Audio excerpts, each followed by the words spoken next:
만족한 행복을 누리며 사는 사람은 많지 않은 것 같습니다. 안녕하십니까 하고 대학가의 대자보가 떠들었는데 과연 행복하십니까? 여러분 행복하세요? 아멘 소리가 나오니까 다행하나요? 그래도 행복을 추구하지만 진정으로 행복한 사람은 많지 않은데, 여기 시편의 다윗은 행복한 삶을 살았습니다. 여기 다윗의 믹담이다. 믹담이라는 건 황금시다 그런데 황금과 같은 아주 귀한 시라는 의미니까 다윗은 참 하나님 앞에 믿음으로 살면서 진정으로 행복하고 아름다운 황금과 같은 귀한 신앙의 고백을 여기에 기록한 게 다윗의 믹담시라고 볼 수가 있습니다. 다윗과 같은 행복한 신앙 고백을 할 수 있는 믿음의 사람이 다 되어야 되겠습니다. 그러면 성도가 다윗과 같이 행복한 자가 되려면 어떻게 해야 되느냐?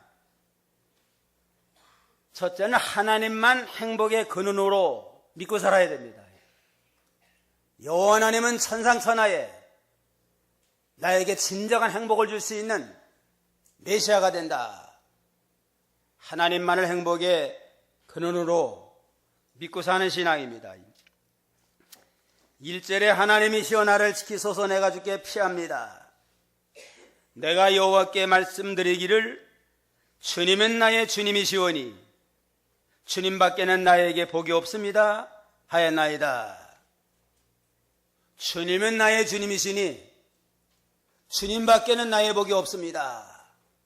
주님만이, 하나님만이 내게 복이 되어주시고 진정한 행복을 줄 수 있는 분이십니다 하고 믿음으로 고백을 했습니다. 우리 인간에게 진정한 행복을 줄 수 있는 유일한 분은 하나님밖에 없습니다. 1절을 다중에 하나님이시여 나를 지키소서 내가 주께 피하나이다. 행복에 근원된 하나님은 우리의 진정한 피난처가 되시고 진정한 우리의 보호자가 되십니다. 그래서 어려운 일 당하면은 누구 찾아가요? 부모 찾아가고 친구 찾아가고 돈 많은 사람 도움을 구하기 쉬운데 다윗은 어려운 일 당할 때 사람 의지하거나 사람 찾아가지 아니하고 돈이나 권력을 의지하고 권력 찾아가지 아니하고 여호와 하나님을 찾아가서 하나님 의지하고 하나님 앞에 호소함으로 하나님의 은혜 가운데 모든 문제를 해결해 나갔습니다. 하나님이여 나를 지키소서 내가 주께 피하나이다. 어려운 일 있을 때마다 하나님을 복의 근원으로 믿고 하나님을 피난처로 삼고 주님 앞에 찾아가서 그의 인도와 보호를 받고 나갔습니다. 여기 주께 피하나이다 하는 건 주님 앞에 기도한다는 의미가 있습니다. 주님이 도와줄 걸 믿고 기도하고 또 기도하고 더 많이 기도하는 그러한 믿음의 자세를 가르치고, 또 주께 피한다는 또 다른 의미는 하나님 편에 선다 하는 그런 의미가 있습니다. 하나님 편에 서서 하나님의 도움을 구하기 위해서 내가 주님 앞에 기도하고 또 기도하나이다. 우리가 하나님 앞에 기도해도 하나님 편에 서지 아니하고 하나님 앞에 바로 서가지고 하나님 편에 서서 하나님의 도움을 구할 생각하지 아니하고 무조건 그저 기도만 하고 하나님 앞에 부르기만 하면 응답되는 게 아닙니다. 기도하지만 내가 하나님 편에 서고 하나님을 거스려 나갔으면 회개하고 고치고 하나님 편에 서서 하나님의 뜻을 순종하면서 부르짖을 때 하나님이 응답해 주시고 모든 문제를 해결해 주십니다. 시편 46편 1절 한번 보세요. 시편 46편 1절. 하나님은 우리에게 피난처와 힘이시니 환난 때에 만날 큰 도움이시다. 하나님 우리의 피난처이시요 힘이시니 환난 중에 만날 큰 도움이시나이다. 하나님이 유일한 우리의 피난처가 되십니다. 우리에게 힘이 되어주시고 어떠한 위험, 어려운 가운데 우리에게 도와주시는 진정한 보호자가 되십니다. 또 다윗의 유명한 시편 23편에 보면 여호와는 나의 목자시니 내게 부족함이 없나이다. 여호와 하나님을 목자로 삼고 그의 인도를 따라가면 모든 면에 부족함이 없나이다. 영적으로나 육적으로나 모든 면에 부족함이 없는 피난처가 되고 온전한 보호자와 인도자가 돼서 우리를 참된 구원의 세계로 영원한 안식처로 인도하시는 주님이심을 고백을 했습니다. 갓난아이가 태어나자마자 그냥 내버려두면 못 살아요. 짐승들은 태어나도 저 혼자 잘 다니며 사는데 인간은 만물의 영장이지만 태어난 피덩이를 가만두면 결국은 죽습니다. 그냥 어머니의 보호를 받으면 어머니가 사랑으로 보호해주고 진자리 마른 자리 갈아주고 때를 따라 젖을 먹이고 잘 양육을 해서 아주 훌륭한 사람으로 자라나게 됩니다. 어머니가 갓난아이를 사랑으로 인도하듯이 여호와 하나님께서 우리 모든 하나님의 백성들을 우리 영적은 우리의 보호자가 되고 우리 인도자가 돼서 우리를 참된 평강의 세계로 안식과 구원의 세계로 인도하시는 그러한 보호자가 됩니다. 하나님이시여 나를 지키소서 나이가 어떻게 피하나이다. 다윗은 어려운 일 당할 때마다 사람 의지하고 세상 의지하고 세상 도움 받으려고 하지 아니하고 여호와 하나님 앞에 찾아가서 구하고 간구하고 하나님 편에 서서 하나님의 보호로 나갈 때에 하나님의 은혜로 모든 고난과 위기를 이기고 승리 생활했습니다. 2절 다시 한번 다 같이 읽어봅시다. 내가 여호와께 말씀드리기를 주님은 나의 주님이시오니 주님 밖에는 나에게 복이 없습니다 하였나이다. 천상천하에 주님 밖에 하나님 밖에는 내게 복이 없습니다. 하나님만이 나의 복의 근원이 되시고 행복의 근원이 되십니다 하고 믿음으로 고백을 하고 하나님을 의지하고 믿음으로 나갔습니다. 영육간의 모든 은혜의 축복은 전부 하나님을 통해서 우리에게 임해요. 우리가 세상에 온 것도 하나님 은혜로 왔고 빈손 들고 왔지만 때를 따라 먹을 거 주시고 시간마다 분초마다 호흡하고 살 수 있는 모든 것이 다 하나님 은혜로 말미암은 겁니다. 야고보 1장 17절 야고보서 1장 17절이요. 모든 좋은 선물과 모든 온전한 선물은 위로부터 빛들의 아버지께로부터 내려오니 그분께는 변함도 회전하는 그림자도 없으시다. 모든 좋은 선물과 온전한 선물이 다 위로부터 빛들의 아버지께로 내려오나이다 그랬습니다. 좋은 선물은 육신의 모든 은혜, 육신의 모든 것도 다 하나님께로부터 오고 온전한 선물은 영적인 모든 것, 영적인 모든 것도 위로부터 빛들의 하나님 아버지에게부터 우리에게 다 임하게 됩니다.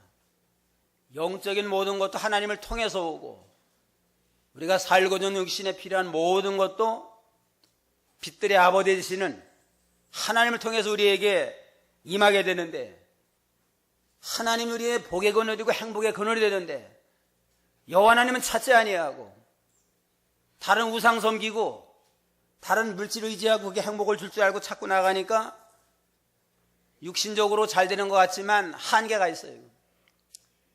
세상의 모든 것은 천하를 누리고 살아도 하나님과 바른 관계를 맺지 아니하고 하나님과 영적 은혜가 없으면 진정한 행복이 없습니다. 그러니까 자살하는 사람이 먹을 게 없어가지고 가난해서 그냥 굶어 자살한다면 참 동정이라다는데 되게 돈 많고 명성을 떨치는 연예인들 또 돈 많은 사장들 권력자들이 사살하는 경우 많잖아요. 그건 세상 것 부귀 영화를 누린다고 진정한 거기에 행복이 없는 걸 알 수 있습니다. 세상을 다 누리고 살아도 하나님의 위로와 하나님의 은총 가운데 영원히 참 평안을 누리지 못하면 진정한 행복이 없는데, 모든 영적인 구원의 축복도 위로부터 하나님께로부터 내려오고 육신에 필요한 모든 것도 빛들의 아버지 되시는 하나님께로부터 우리에게 임하게 됩니다. 그래서 다윗은 천상천하에 하나님밖에는 내게 복이 없나이다, 모든 만복이 하나님을 통해서 오나이다 하고 하나님 의지하고 하나님 앞에 늘 피난처를 삼고 구하며 간구하는 믿음으로 나아가게 됐습니다. 아브람도 갈대우르에 있으면서 여호와 하나님만이 복의 근원이다, 생명의 근원인 걸 깨닫고 하나님을 잘 섬겨나갈 때 하나님이 본토 친척 아비집을 떠나서 내게 계시한 땅으로 가라, 그러면 너는 큰 민족이 되고 복의 근원이 되리라 하는 말씀 하나 붙들고 75년 동안 조상 때부터 내려오던 모든 본토 친척 아비집을 다 떠나서 여호와 하나님이 내게 생명이 되고 복의 근원이 됩니다, 진정한 구원과 행복은 하나님께로부터 말미암습니다 하고 하나님만 바라보고 총처 없이 따라갔는데, 하나님이 가나안 목지에 들어가서 절껏 끓이는 땅에서 믿음의 조상이 되게 하고 자자손손이 믿음의 복을 받는 귀한 믿음의 조상이 됐습니다. 하나님이 복의 근원이에요. 말씀 순종하는 게 복의 근원이고, 하나님과 말씀을 따라가면 진정한 영육 간의 모든 축복이 그 안에 다 있다고 그랬습니다. 사무엘도 자식이 없어가지고 고난 많이 당하고, 또 남편이 둘째 부인 분인날을 얻어가지고 자식을 낳자 둘째 부인에게 얼마나 소름을 당했어요. 이건. 자녀를 낳지 못하는 그 하나 가지고 여자는 참 견디기 힘든 어려움 가운데 있는데, 둘째 부인 분인나가 아들을 낳아가지고서는 또 한나를 조롱을 해요. 내가 여자냐? 여자 구실도 못하면서 무슨 그러느냐 하면서 멸시할 때 견딜 수 없는 상황이 있지만은 한나도 사람과 싸우지 아니하고 남편과 싸워봐야 소용이 있어요? 하나님 앞에 부르짖고 매달리고 간구할 때에 하나님이 기도의 응답으로 사무엘을 주셨습니다. 사무엘을 줬지만 그는 그거보다도 여호와 하나님이 나의 구원이 되시고 진정한 행복이 되나이다 하고 고백을 했습니다. 사무엘상 2장 1절 한번 보세요. 사무엘상 2장 1절로 2절. 한나가 기도하여 말하였다. 내 마음이 여호와로 인하여 즐거워하고 내 뿔이 여호와로 인하여 높아졌으며 내 입이 내 원수들을 향해 넓게 열렸으니 내가 주님의 구원을 기뻐하기 때문입니다. 여호와 같이 거룩하신 분은 없으시니 주님 외에는 다른 분이 없으며 우리 하나님과 같은 반석이 없습니다. 내 마음이 여호와로 인하여 즐거워하였고 내 뿔이 여호와로 인하여 높아졌으며 내 입이 내 원수를 향해서 넓게 열렸으니 내가 주님의 구원을 기뻐하기 때문입니다. 여호와같이 거룩한 분은 없으시니 주님 외에는 다른 분이 없으며 우리 하나님과 같은 반석이 없습니다. 아들 낳고 하나님 앞에 감사기도 한 건데 참 원한 맺힌 아들을 줘서 감사합니다 하지 아니하고 아들에 대한 감사 하나도 없어요. 여호와에서 즐거워합니다. 아들 없어가지고 서름을 당하면서 깊은 기도하는 가운데 아들보다 더 귀한 하나님을 발견했습니다. 여호와 하나님의 구원의 세계를 발견하니까 아들이야 있어도 좋고 없어도 좋고 깊은 은혜의 경지에 들어간 다음에는 내가 여호와로 인해서 즐거워하나이다. 내 뿔이 높아졌습니다. 내 권세가 여호와 하나님을 위해서 높아졌고 내가 주님의 구원을 기뻐하나이다. 여호와같이 걸어가시면 천상천하 하나님밖에 없나이다. 주님만이 걸어가시고 주님만이 진정한 행복과 구원과 진정한 은혜를 우리에게 베푸나이다 하고 사무엘의 어머니 한나도 하나님만이 우리에게 구원과 진정한 행복을 주시는 분을 고백을 하면서 하나님께 영광을 돌리게 됐습니다. 다만 천상천하에 여호와 하나님만이 우리에게 행복의 근원이 되고 참된 영광을 참된 기쁨을 우리에게 주시는 분이다 하는 걸 깨닫고 나갈 때 행복한 성도가 될 수 있습니다.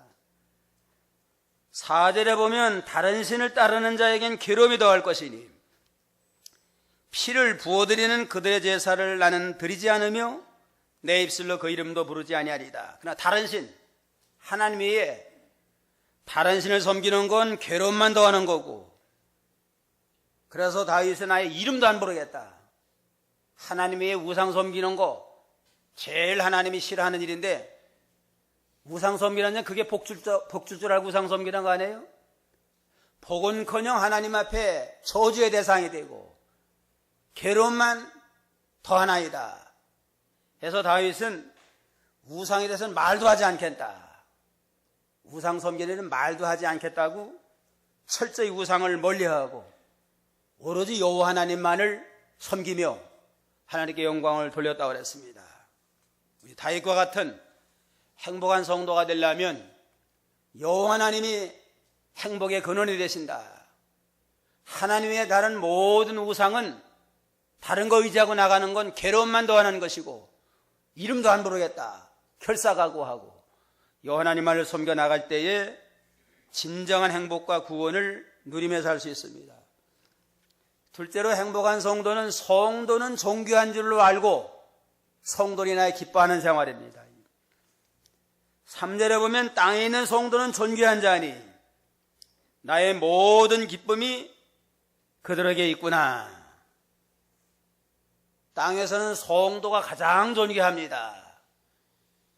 예수 믿고 구원받아서 하나님의 백성이 돼가지고 제사함 받고 천국 백성이 된 거 가장 복받은 자고 가장 존귀한 자나이다. 나의 모든 즐거움은 함께 구원받은 성도와 더불어 예배드리고 더불어 하나님을 섬기며 봉사하며 하나님의 일하는 성도가 가장 즐거워하나이다 하고 이렇게 믿음으로 고백을 했습니다.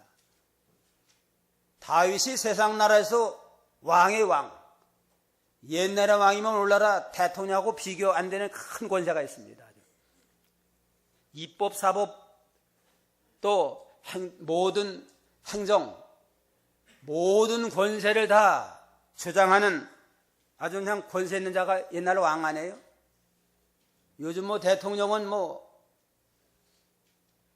권세가 있긴 있지만은 옛날 왕은 비교가 안 됩니다. 우리나라는 기껏 해 5년만 해야 되고 5년 동안도 잘해야 되고 잘못하면 욕먹고 감옥에 가고 제일 욕 많이 먹는 사람이 대통령 같아요 요즘. 그러니까 옛날의 왕은 입법, 사법 모든 권세를 다 주장하니까 아주 당당해요. 또 총신토로 왕 노릇합니다. 특별한 일이 없으면. 다윗이 이렇게 이스라엘의 가장 위대한 존귀한 왕이었지만은 왕이 된 것보다 성도가 된 걸 더 존귀히 여기고 자랑스럽게 생각을 하고 성도와 더불어 하나님의 일하는 걸 아주 기쁨으로 생각을 했습니다. 종신토록 왕 노릇해도 죽은 다음엔 믿음 없으면 지옥 갈 거 아니에요? 암만 평생토록 왕 노릇했을지라도 세상 사는 동안 왕이지 죽으면 무슨 유익이 있어요? 또 재벌이라 할지라도 암만 재산 많은 재벌이라 할지라도 세상 사는 동안 재벌 노릇하지 세상 떠난 다음엔 쌀 한 톨 가져가지 못하잖아요. 그냥 성도가 된 건 예수 믿고 구원받은 성도는 세상 사는 동안에도 하나님의 위로와 축복 가운데 하늘나라를 바라보며 살고 세상 떠난 다음에 천국 가서 영생목을 누리니까 다윗은 성도는 존귀한 자입니다.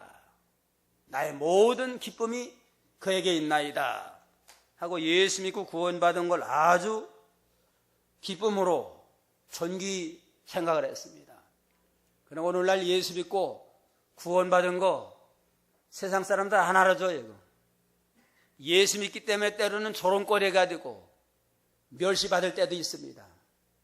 그러나 하나님 앞에서는 제일 존귀한 자고 천하보다 우리 한 생명을 더 귀히 여기고 영세토록 하늘 날아가서 왕노릇하는 가장 존귀한 복을 받았다 하는 구원의 확신, 긍지를 가지고 믿음의 사명을 잘 감당하도록 해야 되겠습니다. 이사야 43장 1절에 보면 너는 두려워 말라. 내가 너를 구속하였고 내가 너를 지명하여 불렀나니 너는 내 것이다. 내가 물 가운데 행할 때 같이 할 것이고 불 가운데 타지 아니할 것이고 내가 너를 존귀하고 보배롭게 여기리라. 한 사람 한 사람 지명해서 너는 내 것이다. 영원한 하나님의 자녀 삼으시고 우리를 보배롭고 존귀하게 여겨요. 보배가 존귀롭게 여기고 천하보다도 온 천하보다도 우리 믿는 성도 한 사람 한 사람을 지극히 사랑하시는 그러한 사랑의 하나님이십니다. 성도가 왜 이렇게 존귀한가? 성도는 하나님의 아들로서 하늘나라 상속자예요. 하늘나라를 상속받을 하나님의 후사가 된 까닭에 믿는 성도 한 사람 한 사람이 아주 존귀한 영광스러운 자입니다. 로마서 8장 15절에 보면 너희는 다시 무서워하는 종의 영을 받지 아니하였고 양자의 영을 받았으므로 아바 아버지라 부르신느니라. 자녀이면 또한 우사 곧 하나님의 우사요 그리스도와 함께한 우사니 우리가 그와 함께 영광을 받기 위해서 고난도 함께 받아야 할 것이니라. 우리는 예수를 믿음으로 하나님의 양자가 됐습니다. 원래는 하나님의 원수고 죄인이라 자격이 없는데 예수님의 십자가의 보혈을 믿음으로 제사함받고 하나님의 양자가 됐어요. 양자도 법적으로는 원아들과 똑같은 권세가 있습니다. 양자형을 받아 양자가 됐으니까 이제는 하나님의 후사가 됐다. 하늘나라를 상속받고 하늘나라 들어가서 영생을 얻을 특권을 믿는 순간에 우리는 얻게 됐으니까 우리는 존귀한 자고 또 천사보다도 존귀한 자라고 그랬습니다. 천사가 존귀한 것 같지만 지금은 우리보다 나은 것 같아요. 우리는 육신에 얽매여 사니까 시간과 공간에 얽매여서 불편하잖아요. 천사는 영적 존재니까 시간과 공간을 초월한 아주 신령하기 때문에 존귀한 것 같지만 천사는 어디까지나 심부름꾼이에요. 하나님의 심부름꾼, 우리 믿는 성도의 심부름꾼이고 우리는 하늘나라 상속자가 돼가지고 하늘나라의 모든 영광을 누리는 존귀한 자니까 천사들이 우리를 돕는 수종자들이고 우리의 비서들이에요. 하늘나라 가면 우리 비서들이 얼마나 참 아주 많고 존귀해요. 또 성도의 영광은 영원합니다. 세상 영광은 다 지나가요. 세상도 지나가고 또 물질도 다 지나가고 권세도 지나가고 권벌 10년이라고 10년 이상 가는 권세도 쉽지 아니하고 청춘도 지나가고 인생도 다 지나가지만 여호와의 말씀은 영원하니라. 말씀대로 믿고 말씀대로 구원받은 성도는 영원 무궁토록 하늘나라 들어가서 안식을 누리게 된다고 그랬습니다. 그럼 우리 자신이 가장 존귀한 하나님의 아들이고 후사다 하는 긍지를 가지고 나가고 이제는 나만 존귀한 게 아니고 함께 구원받은 모든 성도도 존귀하니까 성도 간에 서로 귀히 여기고 서로 사랑하고 서로 기도해주고 도와가면서 우리가 사랑을 이루어나가는 사랑의 교회, 사랑하는 가정을 이루어나가야 됩니다. 이름의 사랑의 교회가 중요한 게 아니고 사랑을 나누는 진정한 사랑을 실천하는 그러한 교회가 이루어나가고 우리의 가정들도 한 가족인 동시에 구원받은 하나님의 한 믿음의 한 형제다. 그러한 믿음을 가지고 사랑이 넘치는 가정과 교회를 우리가 이루어 나가도록 해야 되겠습니다. 그러므로 성도 간에 서로 미워하고 시기하고 당을 짓고 싸운다고 하면 그 진정한 예수님의 사랑을 깨닫지 못한 증거예요.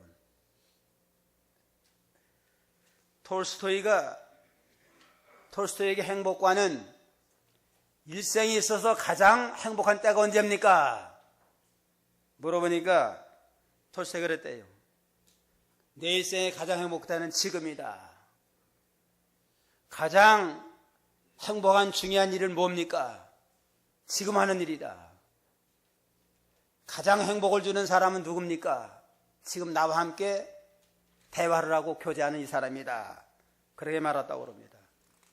우리도 믿는 성도로서 우리 일생에 가장 행복한 때는 뭔가? 예수를 영접해서 구원받은 지금 이때가 가장 행복하고, 가장 중요한 일은 뭔가?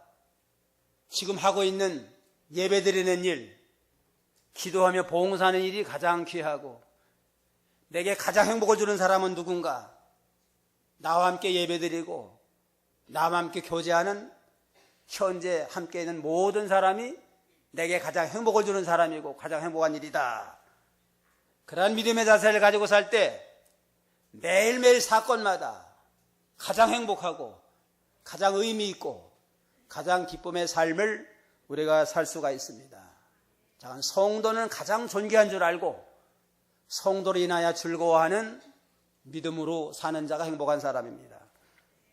마지막으로 행복한 성도는 어떠한 자냐? 하나님을 자기 기업으로 삼고 사는 사람이에요.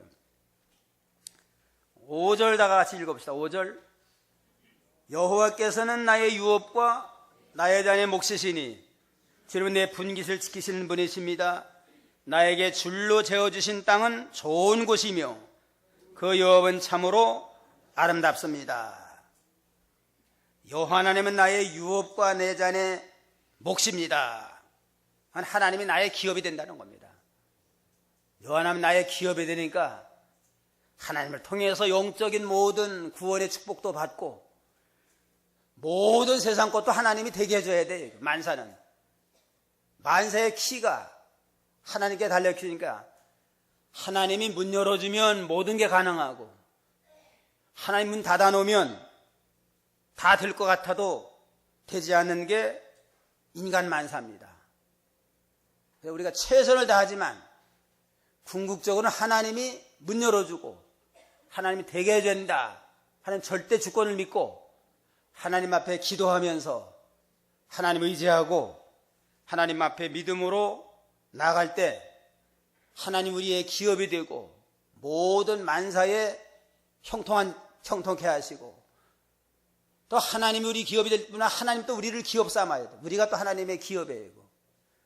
하나님 우리의 기업, 우리는 하나님의 기업이 돼가지고 하나님 의지하고 나갈 때 우리에게 가장 복된 길로 가장 은혜로운 길로 인도하시는 하나님이십니다. 신명기 32장 9절을 보세요. 신명기 32장 9절. 여호와의 몫은 그분의 백성이니 야곱은 그분께서 차지하신 유업이다. 또 계속해서요. 그분께서 거친 땅 짐승이 부르짖는 황폐한 광야에서 그를 만나고 감싸주며 가르치시고 자신의 눈동자처럼 지켜주셨다. 마치 여호와의 몫은 그분의 백성이니 야곱은 그분의 차지하는 유업이다. 여호와의 몫은 여호와의 기업은 그분의 백성이니 주님을 믿는 하나님의 백성, 하나님의 기업입니다. 그분께 거친 땅 짐승이 부르짖는 황폐한 광야에서 그를 만나 감싸주시고 가르치시고 자신의 눈동자처럼 지켜주셨다 그랬습니다. 눈동자처럼 우리 기업이 된 하나님의 백성 한 사람 한 사람을 지켜서 보호해주시고 기업하는 사람은 기업이 잘 되도록 모든 걸 다 투자해가지고 기업 잘 되도록 하잖아요. 자기 재산 다 투자하고 없으면 꾸어서라도 자기 기업 실패하지 않으려고 합니다. 근데 우리 믿는 성도 한 사람은 하나님의 기업이니까 절대로 믿음으로 사는 성도 절대로 실패가 없어요. 전능한 하나님 우리를 기업 삼고 우리를 보호하고 인도하니까 하나님이 실패할 일이 없잖아요. 사람은 실패하지만 하나님은 실패가 없습니다. 그러므로 우리는 믿음으로 사는 모든 성도는 하나님 우리 기업인 동시에 우리가 하나님의 기업이다. 그러므로 하나님의 모든 관심사는 기업된 하나님의 백성이 잘 돼서 성공하고 땅에서 창성하고 잘 되고 영원히 하늘나라 들어가서 영생몽단 누리는 게 하나님의 소망인데, 하나님이 소망하고 기업으로 돌보는 성도가 절대로 멸망하나 실족할 수 없습니다. 그런 거로 오늘날 교회가 하나님의 기업이고 믿는 성도 한 사람 한 사람 하나님의 기업이고 믿음으로 사는 가정이 하나님의 기업과 같습니다. 그런 거 여호와 하나님이 우리를 끝까지 책임지고 성공의 길로 인도하도록 지켜주신다 하는 확신을 가지고 우리가 늘 하나님 앞에 순종하고 나아가면 책임을 지고 우리를 가장 좋은 구원의 길로 성공의 길로 인도해 주시고 지켜주시라는 믿음을 가지고 우리가 늘 하나님과 동행하도록 해야 되겠습니다. 6절에는 나의 줄로 재어준 땅은 좋은 곳이며 그 유업은 참으로 아름답습니다. 또 각자에게 하나님이 허락한 땅이 있습니다. 기업이 있어요. 개역성경은 구역이라고 그러는데 각자에게 허락한 구역이 아름답나이다. 하늘에 무주에 충만한 게 하나님의 거지만 하나님 우리 아버지가 되고 우리 하나님의 아들이니까 우주에 충만한 거 우리가 다 누리고 살 수 있지만 우리가 다 누리고 살 수 없잖아요. 각자에게 허락한 기업이 있습니다. 각자에게 허락한 그 가정이 있고 자기 생업이 있고 일터가 있고 직장이 있습니다. 육신적인 기업은 내게 허락한 가정, 또 허락한 일터, 직장, 이 모든 건 하나님 내게 주신 구역인데 이 구역이 아름답다고 그랬습니다. 믿음으로 나아가면 내게 허락한 모든 영역을 하나님이 아름답게 지켜주시고 영적으로 하나님의 교회가 영적인 구역이고 또 각 구역 식구 있잖아요. 구역 성도 가운데도 각 구역 식구가 있고 또 각 전도회가 있고 각 부서가 있고 또 내게 허락한 또 영적 구역이라고 볼 수 있습니다. 이 모든 구역도 가장 아름다운 구역을 준 줄 알고 감사하며 이제는 최선을 다해서 아름다운 구역이 되고 아름다운 전도회가 되고 아름다운 가정을 이루어 나가자, 그러한 믿음의 사명감을 가지고 기도하며 성실하게 잘 감당해 나가면 하나님의 도우심으로 가장 행복한 가정이 되고 가장 행복한 교회 생활이 되고 가장 행복한 믿음의 역사를 이뤄나갈 수 있는 복된 성도가 될 수 있습니다. 오늘 다윗처럼 우리가 행복한 성도가 되어야 되겠는데, 행복한 성도가 되려면 첫째는 어떻게 하라고 그랬어요? 하나님만 행복의 근원으로 믿고 나가야 됩니다. 천상자 하나님 외에는 없어요. 이건. 다른 우상이나 다른 거 의지하고 나가면 괴로움만 더하는 일이고 진정한 행복은 하나님을 통해서 온다. 둘째로는 성도는 존귀하다. 가장 존귀한 자가 성도니까 성도와 더불어 믿음 생활하는 걸 낙으로 삼고 살고, 마지막으로는 여호와는 나의 기업이 되고 우리는 하나님의 기업이다. 내게 허락한 가정, 허락한 구역이 가장 아름답다 하는 믿음을 가지고 늘 사랑하며 원망불평하지 아니하고 감사하며 하나님 앞에 충성을 함으로 약속의 축복을 누리는 행복한 성도가 다 되어야 되겠습니다. 기도하겠습니다.